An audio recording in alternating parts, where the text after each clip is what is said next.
کہا جدھر آسانی سے جہاں تک جا سکتے تھے لے جائیں تاکہ ہم دور سے ہی دیکھ سکیں مسجد نمرہ.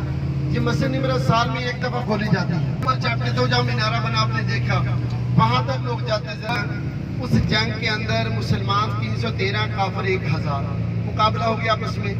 اللہ نے اسلام کو فتح دی.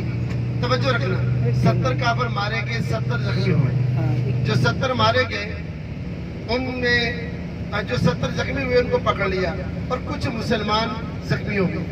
تو پیارے آقا سے صحابہ نے عرض کیا کہ یا رسول اللہ صلی اللہ علیہ وسلم جو صحابہ زخمی ہوئے ان کا علاج کیسے کیا جائے گا؟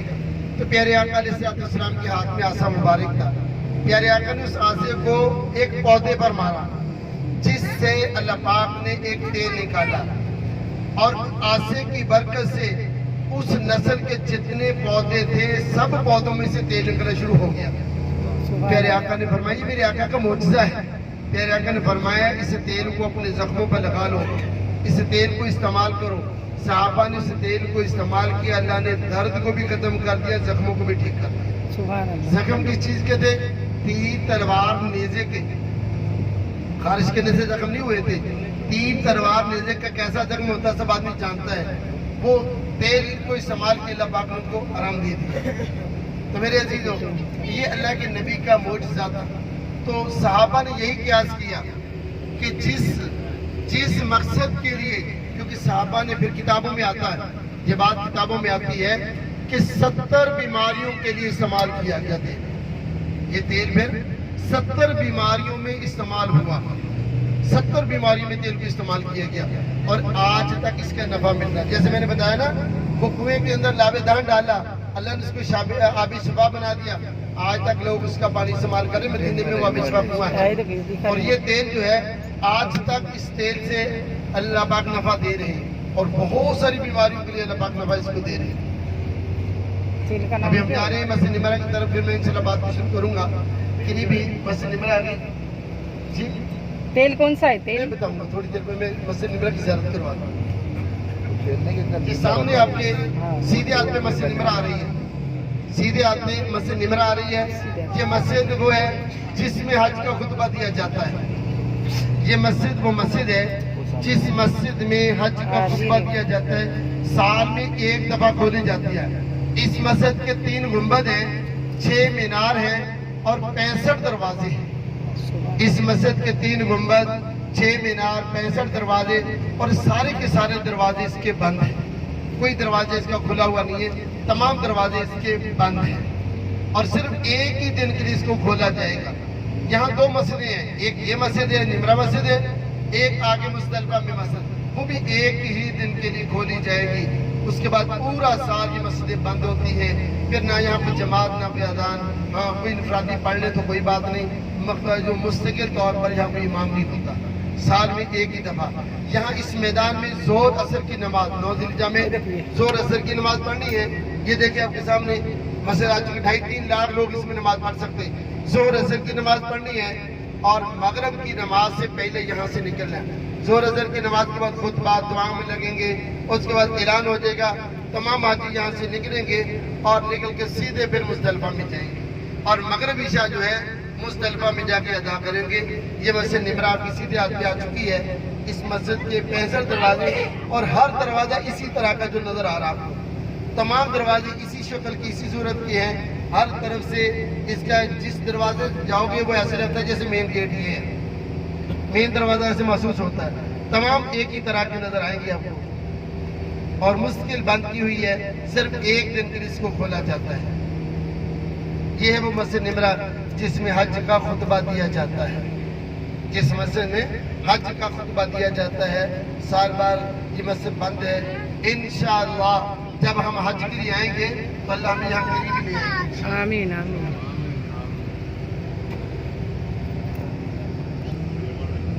میں آنا ضروری ہوتا ہے.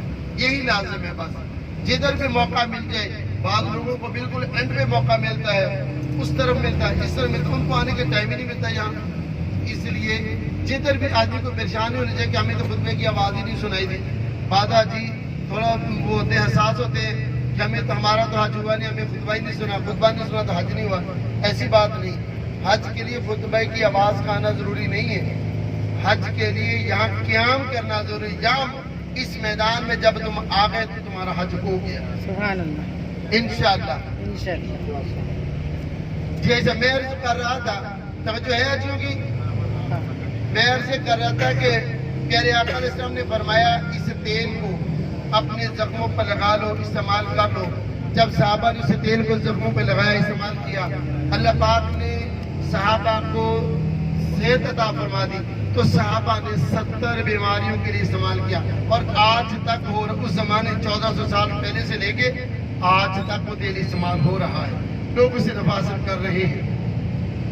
اور یہ بیماری استعمال کا تمام بیماری میں ایک ہی طریقہ, کیونکہ یہ دوائی نہیں ہے, یہ تیل دوائی نہیں ہے, نہ اس کو دوائی سمجھنا بلکہ دوائی کہنا بھی اس کی توہین ہے. یہ تو ایک معجزہ ہے اللہ کے نبی کا, جو معجزہ ہوتا ہے اس میں دوائی ہے, اس کہنا ٹھیک نہیں ہے. تو طریقہ کیا ہے اس کا, دودھ کے ایک کپ میں 3-4 بوند ڈال کر, دودھ کے ایک کپ میں 3-4 بوند ڈال کر مکس کر کے رات کو سوتے ہوئے کھانے کے بعد سوتے ہوئے اس کو پی لینا ہے. ہر روز رات کو پی لینا ہے. اور جس نیت کے لیے بسم اللہ پڑھ کے جو نیت کریں گے اللہ پاک وہی نفع عطا فرمائے گا. جو نیت کریں گے, جو بے اولاد ہیں وہ اولاد کی نیت کریں گے, اور لاکھوں انسانوں کو اللہ نے اولاد عطا فرمائی. 1-2-4 کو نہیں, لاکھوں انسانوں کو اللہ پاک نے اولاد عطا فرمائی. جن کی بیٹیاں ہیں بیٹے نہیں ہیں, لاکھوں بندوں نے اللہ پاک سے یہ استعمال کیا. اللہ پاک کا یہ الگ نبی کا معجزہ, اللہ پاک نے ان کو بیٹے عطا فرمائے. اسی طرح اگر کسی کے جگر میں, معدے میں, دل میں اور شوگر میں یا گھٹنوں میں, سار میں, کمر میں کوئی بھی بیماری, جس بیماری کا نام لے کے نیت کر کے دعا دودھ پیو گے اللہ پاک کو نفع عطا فرمائے گا. اس لیے کہ یہ میرے نبی کا معجزہ سمجھ استعمال کرنا, اللہ ہم سب کو عمل کرنے کی توفیق عطا فرمائے. اور دوسری چیز ہے العصمت. پیارے آقا علیہ السلام نے خود استعمال کیا اور اس کے استعمال کرنے کا حکم فرمایا. العصمت سرما ہے. العصمت ایک سرما ہے, حدیث پاک میں اس کا ذکر آتا ہے. اللہ نبی نے فرمایا جو العصمت کو استعمال کرے اللہ پاک اس کی روشنی کو تیز کر دیتے. سنت طریقہ اس کا توجہ فرمانا, العصمت سرمے کا سنت طریقہ سن لیں. العصمت, پہلی سلائی ڈالی سیدھی آنکھ میں, دوسری سلائی الٹی آنکھ میں, تیسری سلائی پھر سیدھی آنکھ میں, پھر اکٹھی 2 سلائیاں الٹی آنکھ میں, اور اینڈ پہ آخری چھٹی سلائی جو سیدھی آنکھ میں ڈالنی ہے تو 3 سلائیاں سیدھی آنکھ میں ہو جائیں گی, 3 الٹی میں ہو جائیں گی. سیدھی طرف سے شروع کیا, سیدھی طرف بھی ختم کریں گے. یہ میرے آقا کا سنت طریقہ سرما لگانے کا, یہ میرے آقا کا سنت طریقہ ہے سرما لگانے کا. اس لیے پیارے آقا کی سنت کو ادا کرنا. ہم تو سنت والے ہیں, ہم کیا ہیں, سنت والے ہیں. تبھی سنت والے بنیں گے اگر سنت پہ چلیں گے تو ضرور. اس وقت خانہ کعبہ, توجہ ہے جی ہوگی, خانہ کعبہ بیت اللہ کی نسبت ہے.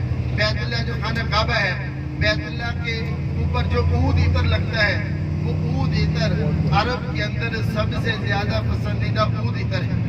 عرب میں سب سے زیادہ پسندیدہ عطر عود ہے, وہ جو بیت اللہ کو لگایا جاتا ہے. یہ اتنی بڑی نسبت ہے. انشاءاللہ مینا سے نکلنے کے بعد میں آپ کو یہ راستہ بتاؤں گا انشاءاللہ. اب جب ہم نے عرفات سے نکلنا, سارا دن تو رہے عرفات میں, 9 دن عرفات میں کسی بندے کو بھی مغرب کی نماز پڑھنے کی اجازت نہیں ہے. اس کے لیے ہمیں وہاں مزدلفہ میں جا کے مغرب عشاء اکٹھی پڑھنی پڑے گی. مغرب عشاء کی نماز اکٹھی پڑھنی پڑے گی مزدلفہ میں جا کے, اور رات گزارنی ہے مزدلفہ میں. تو یہاں عرفات سے نکلنے کے 3 طریقے ہیں. عرفات سے نکلنے کے 3 طریقے ہیں. عرفات سے نکلنے کے 3 طریقے ہیں, یاد رکھنا. ایک دن بسوں کا جس پہ ہم جا رہے ہیں, اور دوسرا پیدل چلنے والا, اور تیسرا ٹرین کا جو میں نے آپ کو اسٹیشن دکھایا تھا, وہاں سے ٹرین کی پٹی گزرتی ہے. اور انشاءاللہ پیدل چلنے والے بھی راستے آپ کو دکھائیں گے.